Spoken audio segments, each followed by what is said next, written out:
Hello, everybody, and welcome to the last but one session of the day and of the conference. Hope you've had a great time at Build so far and a good lunch too. Are you all energized to listen to me for the next almost an hour or so? Awesome. My name is Prachi Bora, and I'm a program manager on the Visual Studio team. You all have seen the great experience in Visual Studio that lets you develop awesome apps for the Windows and Windows Phone devices. One of the aspects of writing an awesome app is also making sure that you have tested it out thoroughly, that you flushed out all the bugs, you fixed them all, and you have made sure that as you fix those bugs, you haven't really introduced any regressions. So can we have a quick poll? How many of you are writing apps for the store or for your enterprise to be loaded on employee devices? Oh, quite a few. Awesome. And I assume all of you are doing some form of testing. Manual testing? Quite a few. Automated testing? That's quite a few too. And automated testing using Visual Studio? Awesome. So quite a few of you are already familiar with the test tools that we have in Visual Studio. You will find that the experience that we have for Windows Store and Windows Phone is fairly familiar. You are probably already familiar with. So there's no learning curve. And for the rest of you that are not familiar with the experience, I'll walk through that, and you'll find that it's very easy and fluid to learn. So my team in Visual Studio focuses on test tools, and we cover the gamut of testing tools, right from test planning, test case management, manual testing, all the way to advanced testing such as load testing. We just had a session on cloud-based load testing earlier today. And what I'm going to talk about today is automated testing of XAML-based apps for Windows and Windows Phone. You all, a bunch of you raised your hands for manual testing. That's great. It helps you get the initial bugs out. But it's also important that you have an automated form of testing in your development process, because it is really going to help you make sure that as you make enhancements to your apps or as you do bug fixes, you're not really regressing other areas of your app.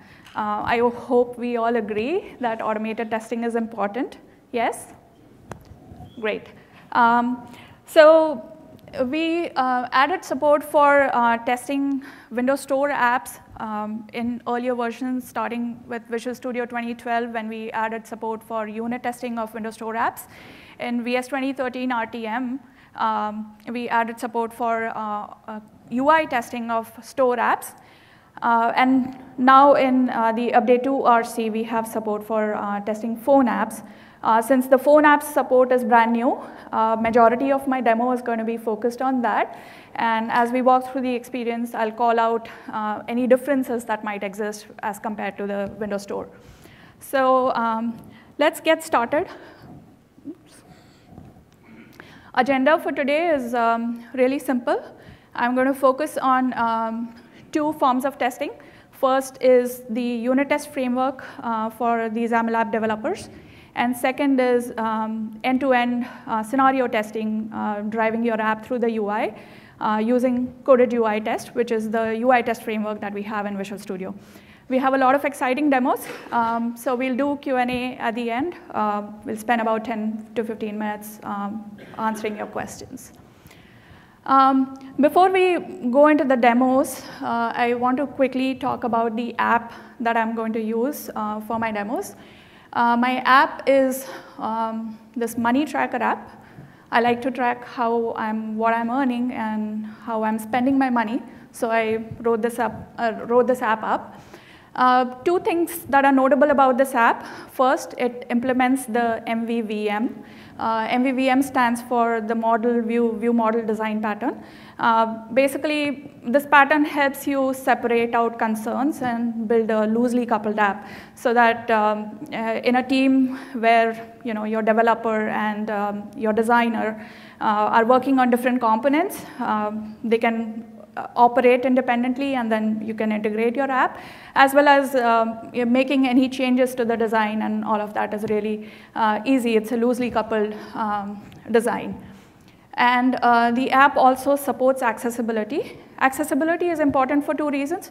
One, if I'm shipping my app to the store and the entire world is going to download it, some differently abled people might be interested in my app as well, so I want to make sure that I'm reaching out to that audience as well.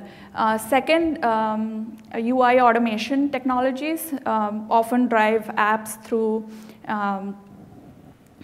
UI automation technologies are based on accessibility. Coded UI is one form that makes use of accessibility, and we'll get into the details of what it means for an app to be accessible. Let's switch machines here, and I'll quickly show you what my app does. Okay, that's on. Here I'm in the emulator. This is my money tracking app. My money tracking app is really simple. It lets me record transactions. So at any given point in time, I can say a new transaction. Transaction can be of an expense type, or I might have earned some money. So I'm going to say whether money was spent or money was earned, and how I earned the money or what I spent the money on, the amount that I spent, any description that I want to associate with that transaction, and save that transaction.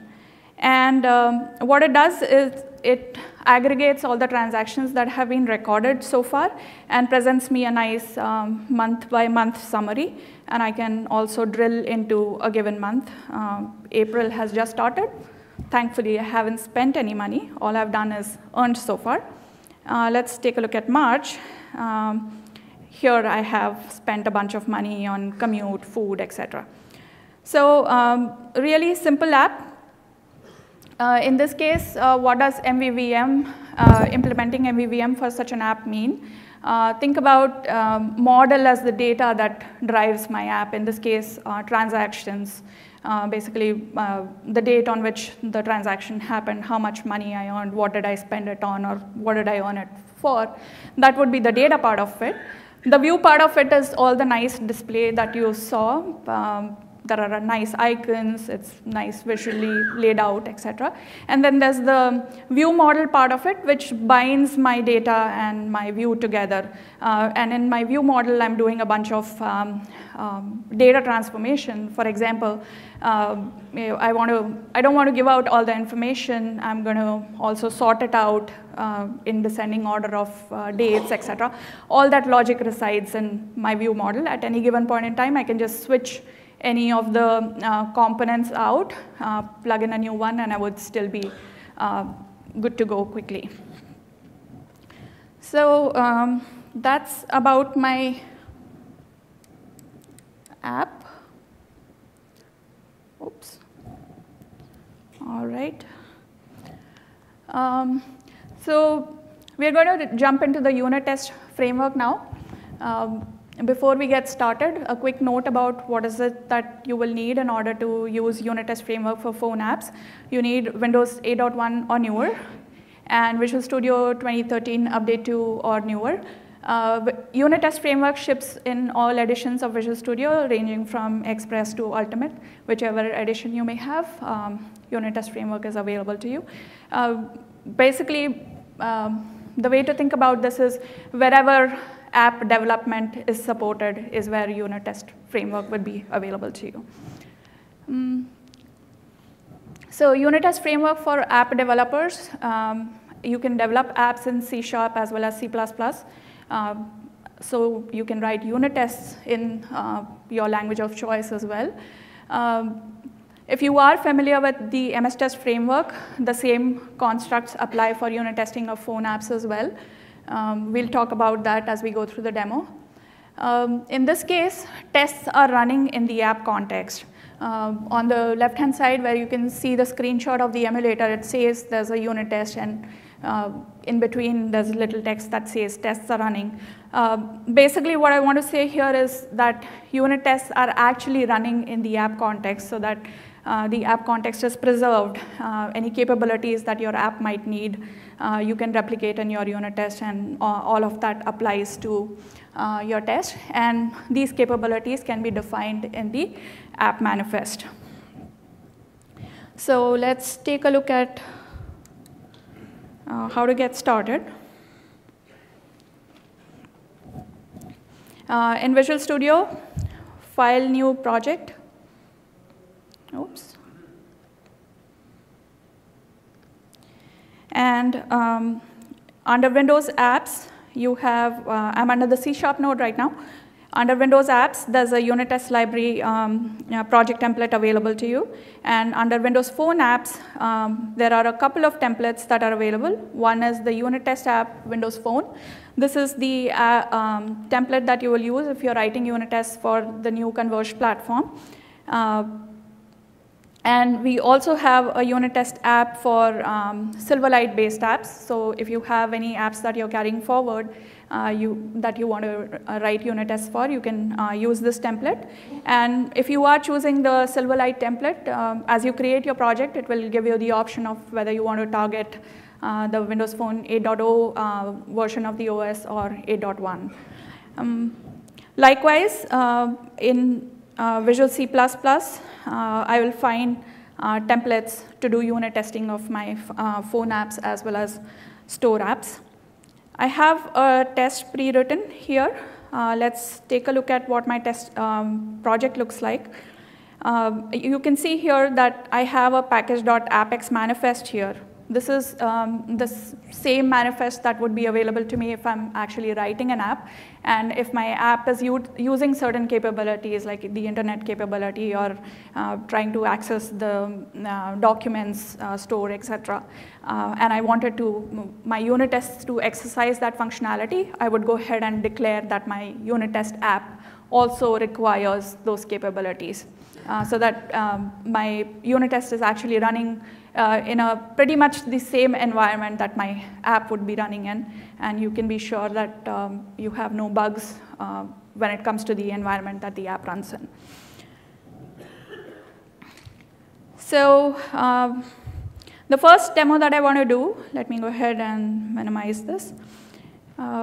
As you build rich and fluid applications for the store, you must have used the async methods a lot. It just makes your UI faster and responsive, and your UI is not blocked on any backend operations. If your app is using async operations, it follows that your unit tests should also test those async methods. So the unit test framework in Visual Studio allows you to do async testing. Really simple. All that you need to do is make sure that your test method is declared to be async. Let's take a look at what my unit test is doing. Like I mentioned here, in my app, you can see that for any given month, my transactions are sorted, right? So what I want to do in my unit test is also verify that I insert a couple of transactions and the data that I get back is in a sorted fashion, right? So let's take a look at what the summary items does. F12, I'm going to the definition. Summary items basically calls this method called calculate summary. I will take a look at what calculate summary is doing. It does a bunch of processing on all the transactions that I might have recorded so far. And at the end, you will see that it's actually calling a sort method, right? So the sort method is going to compare two items and then decide which one goes first versus the other. So that's the thing that I want to test here. this summary items is coming from my view model. As I mentioned, my view model is the one that does all the processing, the data that is backing my, my app, which is the transactions themselves are not aware of whether the presentation is happening in a sorted fashion or not. They're just worried, the model is just worried about the data that it carries, right? So this test is on my view model. And the view model basically takes in the transaction model as an input. Every transaction is defined by the transaction model. In order to make sure that my node dependencies are creeping in and making sure that I'm really testing what I want to test, I have stubbed out the transaction model to make sure that if I find any bugs, I can be sure that the bugs that I'm finding are in my view model, not in the dependent components, right? So I have a stubbed out transaction model. I have a category model. The category model is basically the model that defines the categories of transaction. Hey, I spent on food, I spent on clothes or whatever, right? There's a category model that backs that. So my arrangement is really just getting the stubbed implementations of the transaction and category model. And my view model is instantiated here. Then I go ahead and add a couple of transactions for 2 different dates, one for commute and one for food. Both are expense types. And then I look at what my summary is going to be, is going to look like, right? We know that we saw that summary items, the moment I call or try to get the summary items property, it automatically goes ahead and does the calculate where it's going to sort. So once I get the items here, I'm going to verify 2 things, that I have 2 items in my summary, and the expense date of the first one is greater than the expense date of the second, right? So let's just go ahead and run this test. This is the test explorer. This is our agile test runner in Visual Studio. Helps you get a nice visual view of all the tests that are in your solution. You can also group tests by, currently they are sorted, grouped by project. You can group them based on traits that may be defined. You can group them by outcome. In my case, all my tests have passed, so they've all been grouped together. I can do all of that, and then I can also filter tests based on some trait, right? So I have, excuse me, I'm trying to group my tests based on the priority. Oops.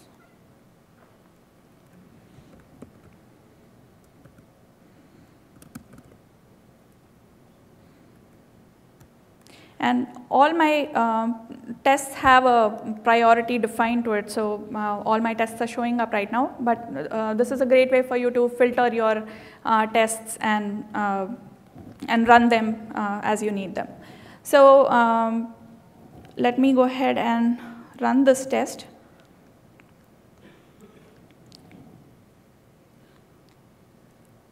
Okay. Sorry, I did not want to run it on the device. I want to run it on the emulator. So I'm going to run the selected tests, and in the emulator, you saw quickly that a unit test app flashed, and then it went back. Going back to the same point, that unit test is actually running as an app. It's not like running in a mock environment or anything, so it's going to get all the capabilities that you've defined, and it's going to run in the same context as your app. So that's about testing the async methods. Next one that I want to talk about is if you are actually expecting asserts to be thrown in particular code paths, then how would you test that, right? The unit test framework allows you to declare that a particular code path that is being exercised, you are expecting an exception. It's going to verify the type of the exception to be what you expect it to be, and you can do that kind of testing. So the testing that I want to do is on calculate summary. So if I try to calculate summary on when no transactions have been defined, I want to throw an invalid exception, right? So let's take a look at what calculate summary does. And the very first line here tells me that if my transaction model is null, I'm going to throw an invalid operation exception because my models have not been initialized, right? So my test is doing exactly that. It just initializes the view model, but it hasn't associated any models with my view model. So the moment I call calculate summary on that, I'm actually expecting exceptions to be thrown. Let's go ahead and run this test. Again, the test is going to run on the emulator.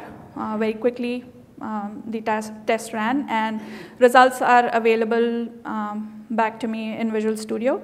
My test has passed. The next test that I want to talk about is data driving. So I may be testing a certain code path, and I want to make sure that the same code path executes correctly when different types of data are passed to it, boundary conditions, or I just want to be sure that my app is not working only for a particular type of data. In which case, I don't want to be writing my test method again and again. I just want to pass it different sets of data. That's really easy to do as well. On your test method, what you need to do is use this data row attribute. Data row attribute basically tells the test framework that it's going to pass certain data, and the parameters that you are including here in the data row attribute are the parameters that the test method takes in here. So the number of parameters here are expected to match what goes into the data row. And this display name is a great way for me to, as I'm looking through my test results, it's a great way for me to identify which iteration of the test it was. Right? So in this case, I have two data row attributes defined for my method. So my test is going to run twice. I could have n number of data rows defined, and my test is going to run through those many iterations. And for every iteration, I'm going to get a set of results back. And if for any reason a particular iteration failed, the display name can help me identify which particular one was the one that needs looking into. So the one I'm trying to do here is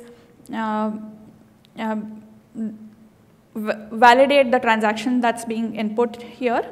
And my validate transaction, basically my transaction is invalid in two cases. One, if I'm trying to input a transaction that's happening in the future. So if the date is greater than what it is today, this is my first test. And the second one is if my transaction is negative. Right? So, and I want to verify that both these cases are caught correctly in my app. So let's take a look at what my validate transaction is doing.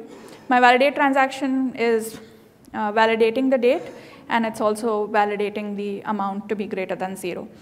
Right? So for both these cases, I've defined a new transaction, and then all I'm doing is asserting on that transaction to make sure that I'm getting a false value from the validate transaction method. So let's go ahead and run this test from Test Explorer. My unit test ran, and back in Visual Studio, you can see that I got two test results out. One is for data is greater than today, and the second one is for negative transaction. So that's as far as running unit tests from Visual Studio goes. Let's also take a look at what it means to run tests from the command line. I have the command line opened here, and let's also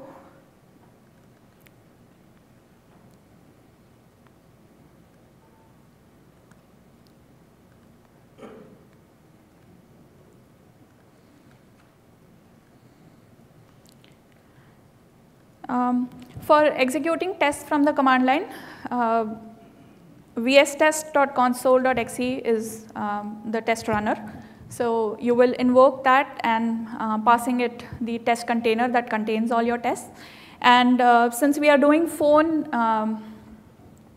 testing, you could be running your tests either on the emulator, one of the many emulators that are available in Visual Studio, or you could be running on the device. So in order to differentiate the target that you want to run your tests on, you can provide it a settings file. This is the run settings file. Really simple. This is what my run settings file looks like. In order to specify the target device. I have two entries here. One of them is commented out. The first one specifies, the one that's commented out specifies that I want to run my test on device. That's the one that I would use if I actually wanted to run the test on the phone device. And the second one is the one that I'm going to use right now, which specifies an emulator entry. So I want to run it on the emulator. I'm going to use this run settings file. Here what I want to do is also apply some filters.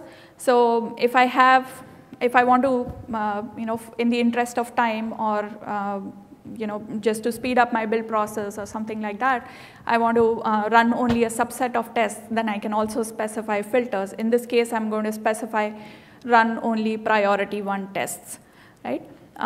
So different things that my test runner takes. First is the test container. The test container in the unit test case, as I mentioned, unit test is going to run as an app. So I'm providing it the test container as the apex. Test case filter, in this case I'm saying run only priority 1 tests. Run settings has said run it on the emulator. And the last one is a flag that says in isolation.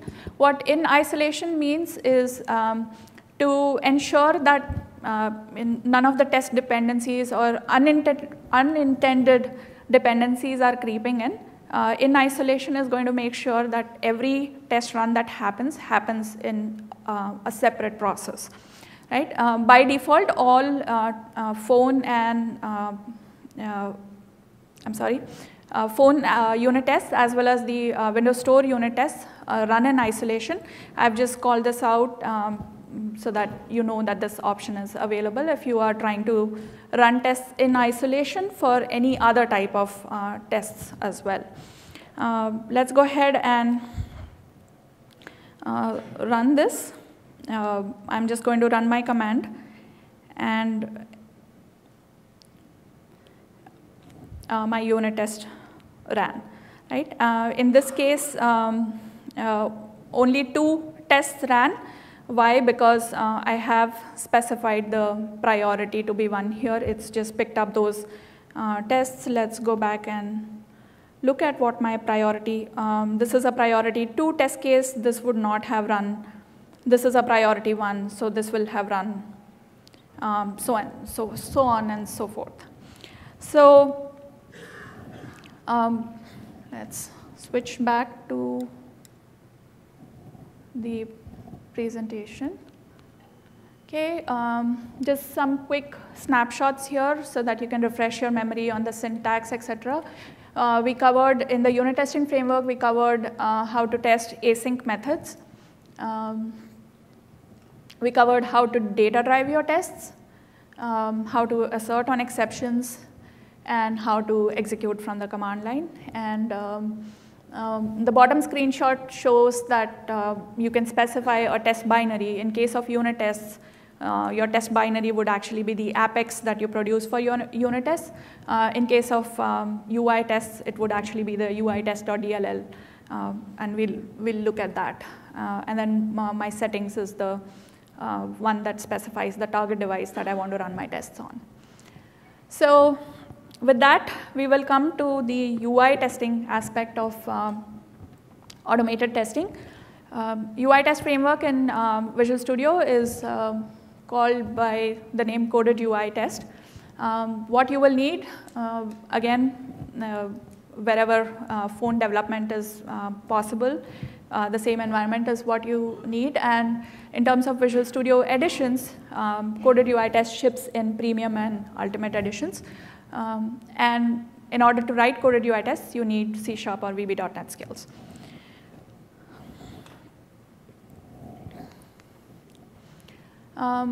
If you have used Coded UI Test in the past, Coded UI Test not only supports store and phone-based apps, we also have support for desktop apps, be it WinForms app, WPF, Silverlight, or apps that run in the web browser.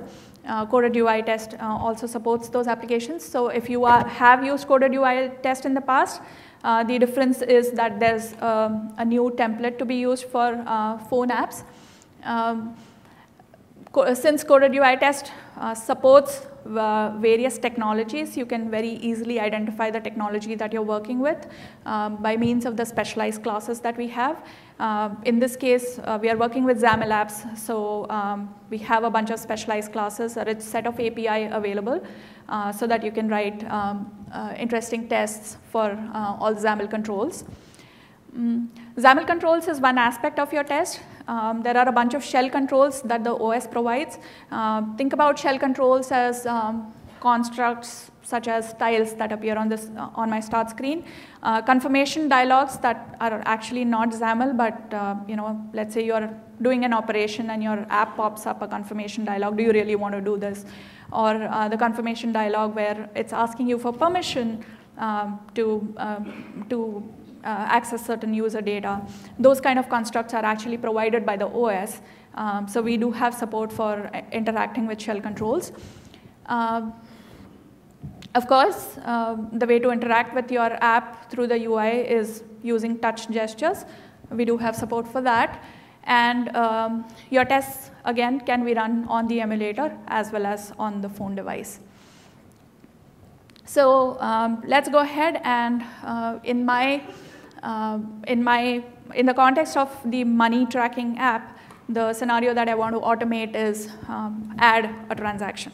Let's take a look at what that would look like. Back to my demo machine. I'll go ahead and close the unit tests one, and from Solution Explorer, use Coded UI Test. Okay. So the way to get started with Coded UI Test is, again, simple. I can add a brand new project, and under Windows Phone app, you will find a template for writing Coded UI tests. A similar template exists in Windows apps for writing Coded UI tests for apps that run on Windows devices. And under the test node, we have the Coded UI test project that lets you run tests for apps on the desktop. So I'll go ahead and use the Windows Phone apps one. Give it a name, and click OK. A brand new project is added to my solution, and this dialog comes up. So we let you operate in two modes. If you are an expert Coded UI test developer, you can choose to sort of write your test from scratch. The other option that a lot of our users really like is the ability to build what we call the UI map. UI map is essentially a repository of all the controls that I want to interact with in my application. So let's say I want to click on a button, I want to set some text, verify some other things in my app. All those individual controls is what's going to build or contribute to my UI map. This affordance of choosing this first option lets you spy on the controls to look at the properties which will help you identify the control when your test runs. And it also automatically generates some code for you. So if you quickly wanted to write a test, all you have to do is just build your UI map and then write a few actions and you're good to go. So let's use this option and let's look at what that experience looks like. Go ahead and say OK. Visual Studio has been minimized for me, and this little Coded UI test builder has come up. Builder is also telling me that it's connected to this emulator that it found running on my machine. You can use, from the coded UI test builder now, you can use this bullseye tool in order to start spying on the controls and building your UI map. You can just drag and drop this bullseye tool onto any control on the emulator, and it will look at the properties, right? So I will want to start by launching the app. The way to launch the app is, you can do one of two things. One is actually interacting with the UI to go ahead and tap on the tile. The other way to launch an app is through the API that we provide. And let's take a look at what is required. If I wanted to actually tap on the tile, I could just go ahead and what I'm doing is dragging and dropping the bullseye control here. And what it has done is it has drawn a little yellow highlight around the control that I just dropped it on. And on the desktop side, it is showing me all the properties that are available for the control.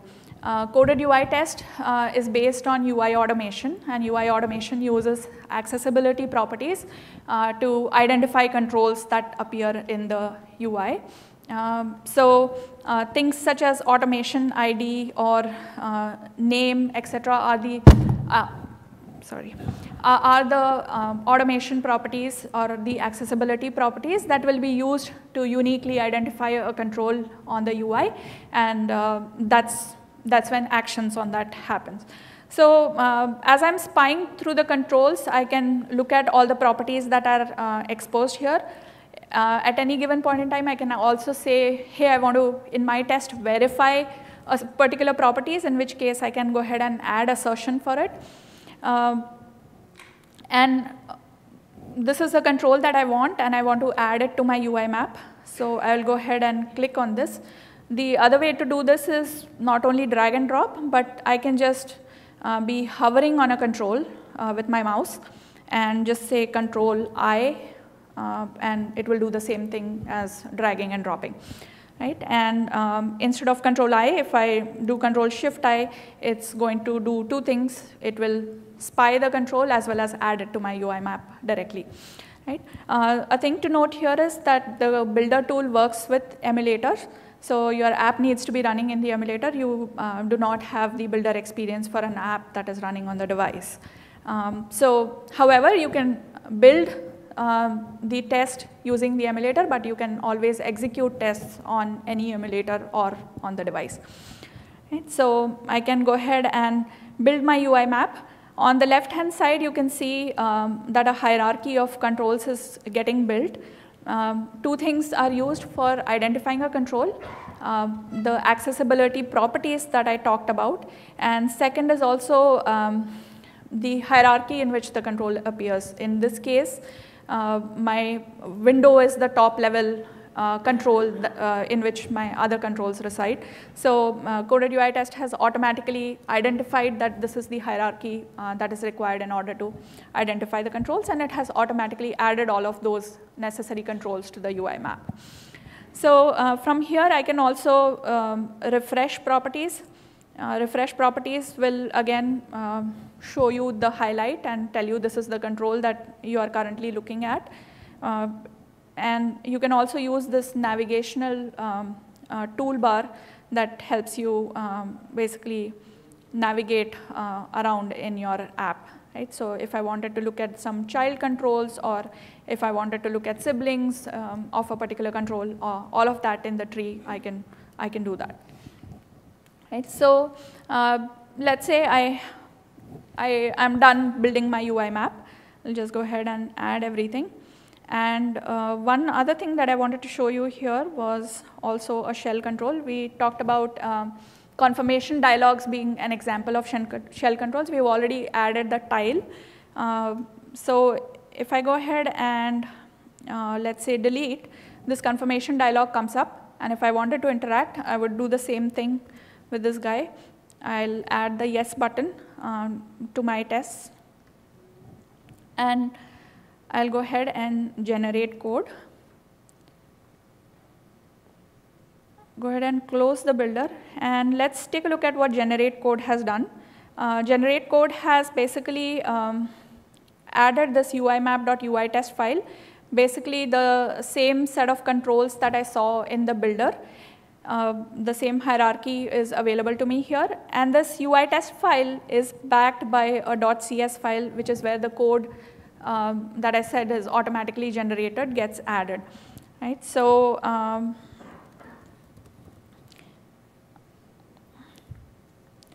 you can see here that all my controls are now being identified as XAML controls. These are the specialized classes that we help you using which you can differentiate between technologies. This is a XAML control. Let's take a look at what the yes button looks like. The yes button is actually not a XAML control, so you can see the framework ID is actually not XAML, and it has been identified as a generic UI test control. Right? So this is where some of the differences that I talked about earlier comes in.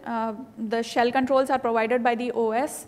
That is one part where we don't have a convergence yet. So in case of Windows, you will see some of the shell controls being different than some of the shell controls that you will see on the phone.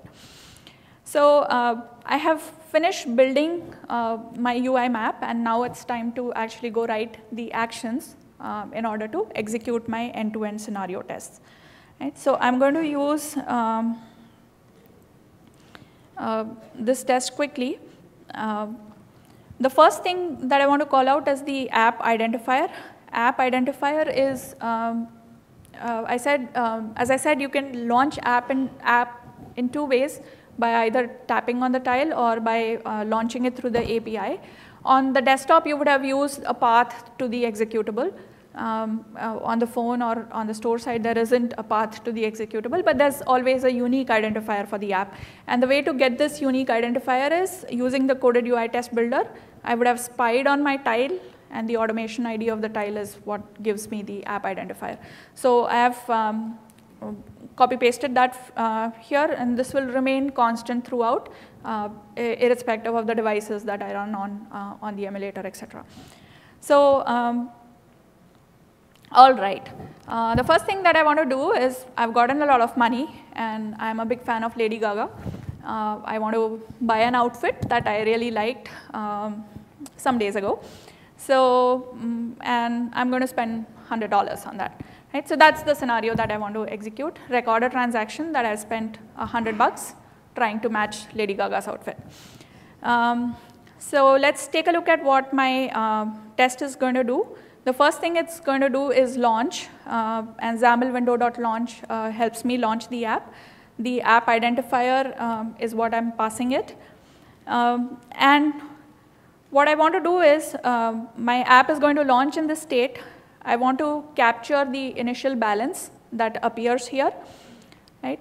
Then I'm going to record a transaction, and then come back and verify that my balance has been updated appropriately. Right? So 3 things that I need to do in my app: launch the app and capture the initial state. Second is actually exercise my scenario, which is recording a transaction. And then the third thing is coming back and verifying that my initial state has been updated appropriately. Right? So my balance text is obtained from, let's say I did this transaction in February, right? So my UI map contains the February list item, and the balance text for February, I'm grabbing what is displayed on the screen for the February list item. And my balance text has been formatted appropriately, all of that displayed in a nice string separated with commas and all of that. I'm removing that to just get the integer value. That's what this method does for me. Then I'm going to record a new expense. Recording a new expense is about tapping on this new button, entering a bunch of data here. So let's go ahead. This is the gesture.tap. We support all sorts of gestures, tap, double tap, even multi-touch gestures such as pinch, stretch, zoom, all of those things are supported. So gesture class is your friend. Let's take a look at what record new transaction does. And record new transaction you can see that I'm using specialized APIs that we have here, right? For a text box, .text is what makes sense. Where I'm saying whether I've earned the money or spent the money was a toggle switch. So I'm saying whether that is on or off. I'm also selecting a category for the type of expense I have made, and then putting in some description, and then finally hitting on the hitting the save button to save my transaction. So that's what my record transaction does. I'm also along the way logging some messages, so that if my test fails and I wanted to look at the logs to analyze, I will have this data on the desktop. And once the new transaction has been recorded, I'm going to go back, and from the same February list item, I'm going to again grab the display text and finally verify that my initial balance has been reduced by the expense that I just recorded. Right? One thing to note here is I'm using this draw highlight statement. Draw highlight is used often for quick visual troubleshooting. What draw highlight does is that the control on which you are calling draw highlight, it's going to do exactly that. It's going to draw a highlight or a border around that control. And it also pauses execution for a few seconds, so that if you want to do any quick visual inspection of the app state while your UI test is running, you can do that. In this context, I'm not really using it for visual debugging. I'm using it to slow down my test so that you all actually get to see that my test is executing in the right way. Right? So, and then finally, once I'm verified that, I'll go ahead and call the app window.close. So let me go ahead and close this and run the test. So this is my test. Again, the same experience. I can run my coded UI test also from the test explorer. Select a test and right click and say run selected tests. And the target device again was specified in the in Visual Studio. It has started executing tests. And you can see that yellow border has appeared around the February balance, telling you that that's the control that I was trying to verify. My test has executed successfully back in Visual Studio. I have a little green icon that tells me everything went well. In the details, I also have a link to output. I can click on that, and link to output basically shows me all the data that I recorded using that logger class. Any troubleshooting data that you want to add to your logs will be copied back over to the desktop either from the emulator or from the device. The next test that I wanted to show you was a test called delete transaction. So let's say I recorded a transaction by mistake, and now I want to delete that. And the intent of this demo here is to show you interaction with shell controls. Remember I said that the confirmation dialog that comes up is actually not a XAML control, it's coming from the OS. So that's the one that I want to show. Right? So the transaction in this case that I want to delete is a specific transaction. I'm trying to delete a food item expense that I recorded sometime in February. The reason I have picked that is that I want to show you here. In February, that item is actually appearing way below in my list. Right? So the intent of my demo is to showcase that coded UI test will automatically scroll any controls that are outside of the viewport, bring it into view, and then act upon it. So two things that coded UI test does automatically for you as your app is loading or you're transitioning from one page to another, it automatically waits for the UI to be ready. You don't need to explicitly call wait or put any sleeps in your test. And the second thing it does is that if any control is outside of the viewport, it will scroll it into view and then act upon it. So that's the reason I have picked this 8th February transaction here. Right? So let me go back and scroll this out, and I'll go ahead and close this. Right? So again, I'm going to launch the app, capture the initial state, and I'm deleting a transaction. So the way to delete my transaction is to actually press and hold an item for some time. So a long press on an item that will bring up the menu item. I will confirm that, yes, I want to go ahead and delete this transaction. And once the transaction is deleted, I'm again obtaining the state of that month. Basically, make sure that my income, expense, and balance has been updated appropriately because a transaction that was recorded earlier has been removed. Right? So in this case, my expense would have reduced and my balance would actually have gone up by the value of the transaction, and the value of the transaction that I'm trying to delete is $10. Right? So let's go ahead and run this one again. Selected my tests here, and I said run tests.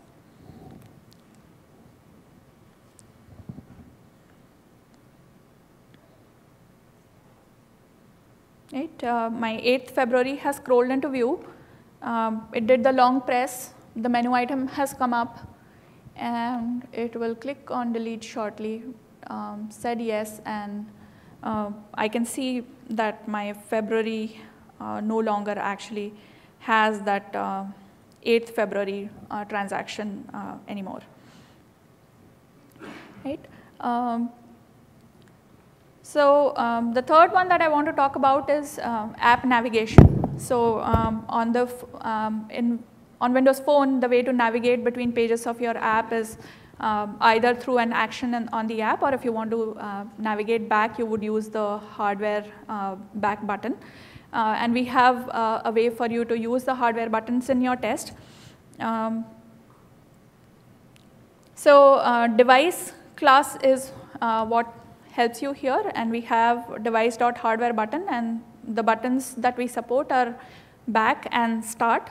So if you want to simulate the condition where you are navigating away from the app, coming back to your app, you can do navigate away using start and then come back using back button and validate the state of your app the way you expect it to be. Right? So in this case, in this test, I'm not really doing any transactions. All I'm trying to do is navigate from one page to another. What the scenario that I'm trying to exercise here is bring up the app, go to the month page, go here, record a transaction, but I'm not actually going to record a transaction. The moment this page comes up, I will navigate back, and then verify as I go along in every state that my app state is what I expect it to be. Right? So let's go ahead and run this test. App navigation test is what I want to run here.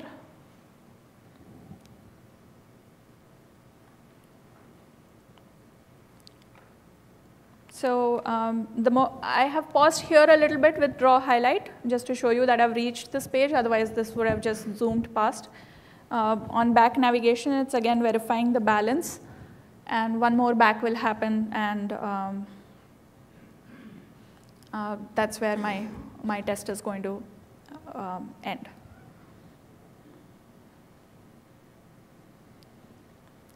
Right?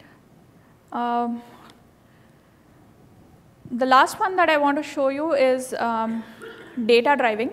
Again, we saw this in the context of unit tests. The same concepts apply here. For data driving my test, I can declare data row attributes on my test method. In this case, what I want to do is two things: show you data driving and also show you the fact that my tests can run on the device.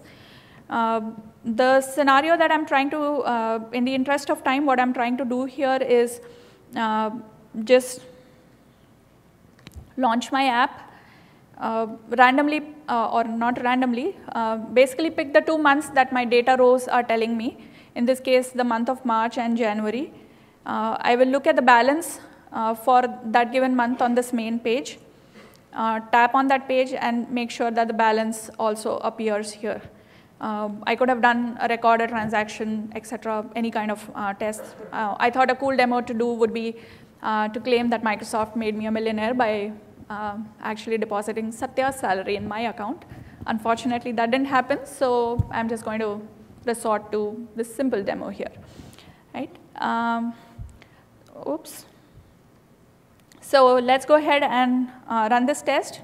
Again, I have 2 data rows here, so I'm expecting my test to run twice. I'm going to go ahead and plug this guy in. My app is already installed on the device. And in order to make sure that all of you are able to see this, I'm going to bring up this projection client, right?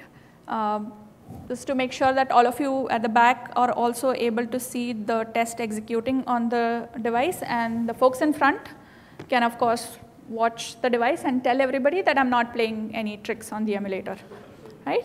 So I have my phone device here. Back in Visual Studio,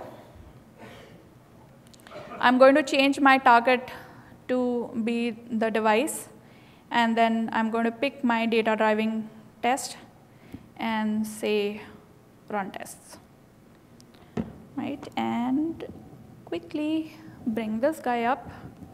And for the benefit of the people in the front rows, the device.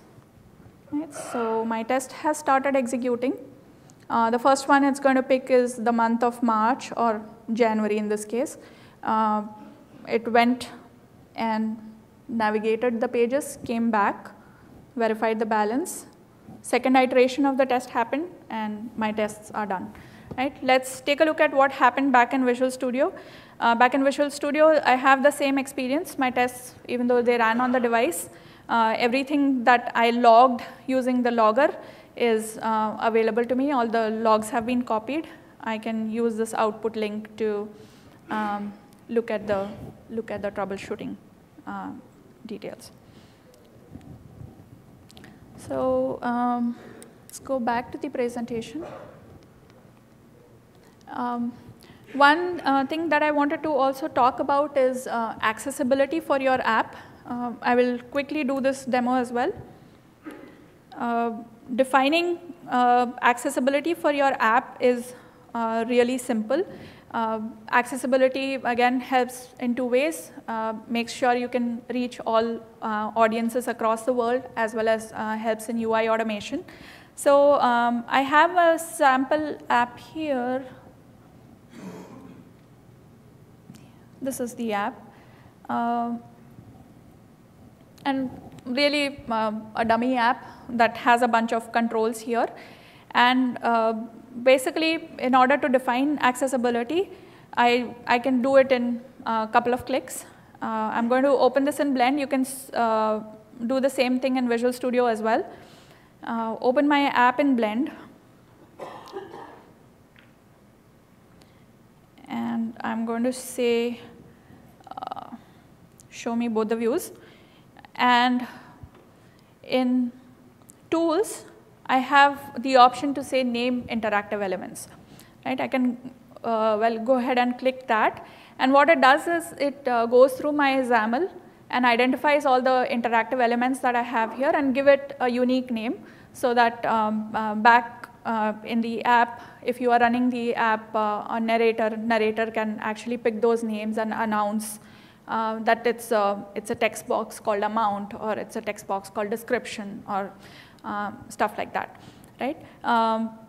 If you want to give it meaningful names, you can update these, but if you don't want to do that work, you can just use this in one click, and unique names will be automatically assigned to the controls.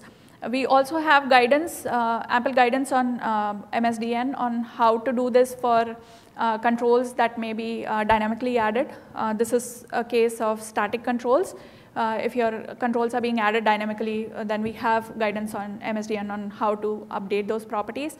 If your control is data bound, then there's a different set of guidance that's available to make sure that your app is accessible. So that's basically what I wanted to show you today. Back to the presentation. A quick recap. We saw the unit test framework and the coded UI test framework in Visual Studio. Conforms to the uniform developer experience in Visual Studio. You can write unit tests using C# or C++. End-to-end functional testing is possible for your XAML-based apps using coded UI test. And you can run tests not only on the emulator, but also on the phone device. And this is my contact if you want to reach out to me with any questions, any concerns. And I request you to also fill out the feedback, please. And we're open for questions. Thank you. Hi, Justin Angel. I've got a million questions on this, so I'll try to be as brief as possible. Continuous integration for unit test on Windows Phone. Right now, I have to install Visual Studio on my build server. That's awful. Is there any story to move away from that? Currently, that's the only way for you to run tests on. Sorry. Am I not on speaker? Sorry. The question is, today, in order to run tests on your build server, you need to install Visual Studio on that machine. Is that requirement still good? The answer is yes, that requirement still holds. In order to run tests, you will need to install Visual Studio on the build machine. Are you thinking about moving away from that? Or there has been some thought around it, but we haven't crystallized any plans for moving away from that. So as of now, that requirement holds. Thank you. For the coded UI tests that you've shown, are they supported for Windows Phone 8.0 apps? Are they supported for Windows Phone 8.1 Silverline apps? Or are they just supported for Windows Phone 8.1 AppX? That's correct. It's only supported for Windows 8.1 AppX, which is the WinRT-based XAML platform. It would be really awesome if you'd consider adding Silverlight support, because it does have UIA as well. Feedback taken. I will make sure that my team gets that, and we will add that to our backlog. And my last question are about Microsoft fakes. So that's pretty much the only reason I would have today to buy MSDN Ultimate. And I'd like to not spend $10,000 as a startup. Is Microsoft fakes still the only mocking framework available for Windows Phone and also still behind the MSDN Ultimate gate? We actually currently do not have a mocking framework for phone or the store. It's, again, on our backlog. Microsoft fakes already exists and works for Windows Phone unit test in 8.0. And it's gated behind MSDN Ultimate. Right. I'm sorry. I meant the store apps. We do not have a story yet. Okay. Right. Okay, thank you. So fakes is available with premium as of update 2. Thank you. Any other questions? Hi. Go ahead. Go ahead. A very quick question. So is there any way emulate Thumbstone application? I'm sorry, can you repeat that, please? Any way to emulate Thumbstone application? Emulator drop-down? No, Thumbstone application get Thumbstoned. Tombstoned. No, I'm not. I'm sorry. Suspended. Oh. Tombstoned. I see. So currently, the way we have to is to navigate away from away from the app and come back to it. App close will act as if it's actually terminating the app, but we don't have any way to actually simulate tombstone state or you know. Thank you. Yes. Okay, it works. The UI scripting test that you generated, it seemed extremely coupled with the state of the UI. So what's the best practice to actually make it more maintainable? You know, not to have adding and removing and re-adding the same button force you to redo the whole the UI scripting test. So if you once a button has been or any control has been added to the UI map, if it appears on different pages and has the same properties, it will not get added twice. Second thing, if you want to reorganize code, building the UI map is just one way. You can actually also hand code any necessary controls in your application. But from what I saw, the UI map that was created, it was using these one-time identifiers on each of the pages, right? If I remove the button and re-add it, would the UI map still stay up to date, or that would depend on the properties that that are obtained by that control. Would using the accessibility UIs then instead yes, be the way to go? It would still be using the accessibility properties. That's correct. Okay, Yeah. thanks. Hey. Hey. Yeah, we have time for one last question, and then we can take the rest of it offline. That's fine. Okay. So actually, do we support recording, coded UI recording on Windows 8 XAML apps? Coded UI test recording is available only for desktop apps right now. We do not have recording for store apps or the phone apps right now. At least in simulator, is it possible? Windows 8 simulator? No. No, we do not have a recording story right now. Okay. It's on our backlog. We'll get to it when we get to it. Okay, fine. Thank you. If there are more questions, I'm available outside the room. I'll let the next speaker get prepped up. Thank you.